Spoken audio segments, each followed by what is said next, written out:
Top dead centre. तो ये होते हैं हमारे टीडीसी और बीटीसी। नमस्कार दोस्तों, आज की वीडियो में हम टेक्निकल टर्म्स ऑफ इंजन के बारे में जानेंगे। यानी कि इंजन से रिलेटेड जो भी टेक्निकल शब्द प्रयोग किए जाते हैं, जैसे कि टीडीसी, बीटीसी, स्ट्रोक, ये सब क्या होते हैं, इसके बारे में हम डिटेल में जानेंगे। तो ये सब जो है वो टेक्निकल शब्द होते हैं जिनके बारे में हम आज की वीडियो में डिस्कस करेंगे। तो चलिए शुरू करते हैं आज के इम्पोर्टेंट वीडियो। पहले हम टीडीसी के बारे में जान लेते हैं, जिसे कि टॉप डेड सेंटर भी कहते हैं। तो यह सिलेंडर के अंदर पिस्टन की मूवमेंट का वो पॉइंट होता है जहाँ से पिस्टन ऊपर से नीचे की ओर मूव करता है।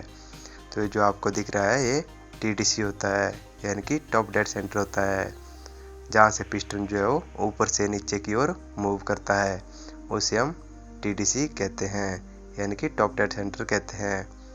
अब हम जानेंगे बॉटम डेड सेंटर के बारे में, जिसे कि बीटीसी भी कहते हैं। ये जो आपको दिख रहा है ये बीटीसी पॉइंट होता है। तो यह सिलेंडर में पिस्टन की मूवमेंट का वो पॉइंट होता है जहाँ से पिस्टन नीचे से ऊपर की ओर मूव करता है। ये जो आपको दिख रहा है ये बीटीसी का पॉइंट है, जहाँ से पिस्टन जो है वो नीचे से ऊपर की ओर मूव करता है, उसे हम बीटीसी कहते हैं।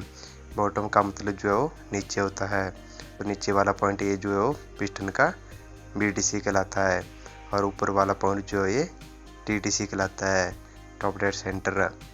तो ये होते हैं हमारे टीडीसी और बीटीसी। अब हम स्ट्रोक के बारे में जान लेते हैं कि स्ट्रोक क्या होता है। तो पिस्टन की टीडीसी से बीटीसी तथा बीटीसी से टीडीसी की दूरी को स्ट्रोक कहते हैं, यानी कि टीडीसी से बीटीसी की मूवमेंट या फिर बीटीसी के टीडीसी की मूवमेंट को हम स्ट्रोक कहते हैं। इन दोनों के बीच की दूरी को हम स्ट्रोक कहते हैं। ये ऊपर वाला पॉइंट टीडीसी है और नीचे वाला पॉइंट बीटीसी है, और इसके बीच की दूरी जो को हम स्ट्रोक कहते हैं, या फिर इनके बीच के मूवमेंट को हम स्ट्रोक कहते हैं। आई होप आप स्ट्रोक के बारे में जान गए होंगे। इंजन की टेक्निकल टर्म से हमेशा क्वेश्चन पूछे जाते हैं, तो आप वीडियो को जरूर ध्यान से देखें। अब हम इंजन की अगली टेक्निकल टर्म सॉफ्ट वॉल्यूम के बारे में जान लेते हैं कि सॉफ्ट वॉल्यूम क्या होती है। सॉफ्ट वॉल्यूम को इंजन डिस्प्लेसमेंट वॉल्यूम भी कहते हैं। तो सॉफ्ट वॉल्यूम एक सिलेंडर का विस्थापन होता है तथा ये टॉप डेड सेंटर और बॉटम डेड सेंटर के बीच का आयतन होता है, यानी कि ये टीडीसी से बीटीसी के बीच का आयतन होता है हमारा सॉफ्ट वॉल्यूम। जैसे ही पिस्टन ऊपर से नीचे की ओर जाता है, यह अपने कुल आयतन को स्वीप करता है, इसे हम सॉफ्ट वॉल्यूम कहते हैं। ये जो आपको दिख रहा है ये सॉफ्ट वॉल्यूम होता है। अब हम जानेंगे क्लीयरेंस वॉल्यूम के बारे में कि क्लीयरेंस वॉल्यूम क्या होता है। तो जब पिस्टन सिलेंडर के ऊपर टॉप डेड सेंटर में होता है, तो उसके ऊपर कंबक्शन चैम्बर में कितनी हवा है उसे हम क्लीयरेंस वॉल्यूम कहते हैं। अर्थात ये ऊपर जो है हमारा यहाँ पे सिलेंडर हेड होता है और नीचे हमारा ये टीडीसी होता है, इसके बीच का वॉल्यूम हमारा क्लीयरेंस वॉल्यूम कहलाता है। तो ये होता है हमारा क्लीयरेंस वॉल्यूम। आई होप आप क्लीयरेंस वॉल्यूम के बारे में जान गए होंगे। ये जो हिस्सा जो है ये क्लीयरेंस वॉल्यूम कहलाता है, जो कि टीडीसी से ये ऊपर वाला भाग जो है वो सिलेंडर हेड होता है, इसके बीच का हिस्सा होता है। अब हम जानेंगे कंप्रेशन रेशियो के बारे में कि कंप्रेशन रेशियो क्या होती है। तो सॉफ्ट वॉल्यूम और क्लीयरेंस वॉल्यूम का आपसी अनुपात को हम कंप्रेशन रेशियो कहते हैं। इससे हमें पता चलता है कि हवा तथा पेट्रोल का चार्ज कितने अनुपात अथवा कितने आयतन में कंप्रेस किया जा रहा है, उसे हम कंप्रेशन रेशियो कहते हैं। आपने सुना होगा कि पेट्रोल इंजन का कंप्रेशन रेशियो 9:1 से लेकर 13:1 होता है। तो इसमें 13 क्या होता है और 1 क्या होता है, इसके बारे में हम जान लेते हैं। तो 13 जो है वो सिलेंडर के हिस्से किए होते हैं तथा 13 हिस्सों को एक हिस्से में कंप्रेस किया जाता है। तो ये होता है हमारा कंप्रेशन रेशियो। ये जो आपको दिख रहे हैं ये सिलेंडर के 13 हिस्से किए होते हैं, और इन 13 हिस्सों को एक हिस्से में कंप्रेस किया जाता है, उसे हम कंप्रेशन रेशियो कहते हैं। आई होप आप कंप्रेशन रेशियो के बारे में जान गए होंगे। अब हम जानेंगे कंबक्शन चैम्बर के बारे में कि कंबक्शन चैम्बर क्या होता है।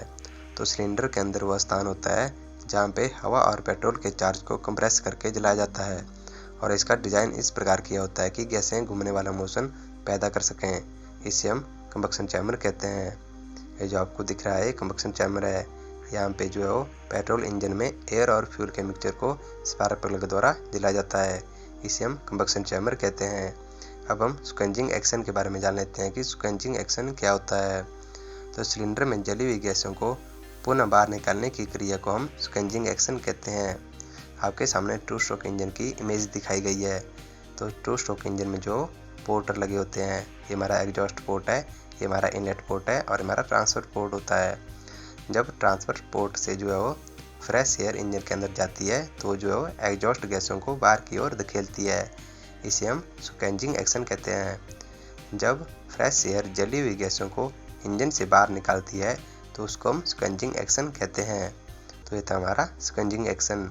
अब हम साइकिल के बारे में जान लेते हैं कि साइकिल क्या होती है। तो किसी ऑपरेशन से या फिर किसी ऑपरेशन को बार बार दोहराने की प्रक्रिया को जो है वो साइकिल कहते हैं। तो इंजन के अंदर जो 4 स्ट्रोक की होती है। एक हमारी सक्शन स्ट्रोक जिसे कि इनलेट स्ट्रोक भी कहते हैं, दूसरी कंप्रेशन स्ट्रोक, तीसरी पावर स्ट्रोक और चौथी एग्जॉस्ट स्ट्रोक। ये क्रिया जो है इंजन में बार बार दोहराई जाती है। सक्शन स्ट्रोक में एयर और फ्यूल के मिक्सचर इंजन के अंदर प्रवेश करता है तथा कंप्रेशन स्ट्रोक में वह मिक्सचर कंप्रेस होता है तथा पावर स्ट्रोक में स्पार्क प्लग द्वारा उस मिक्सचर को जलाया जाता है तथा एग्जॉस्ट स्ट्रोक में जली हुई गैसें बाहर जाती है। तो ये होती है हमारी साइकिल। ये साइकिल जो बार बार इंजन में दोहराई जाती है, इसलिए इसको हम साइकिल कहते हैं। तो ये होती है हमारी साइकिल।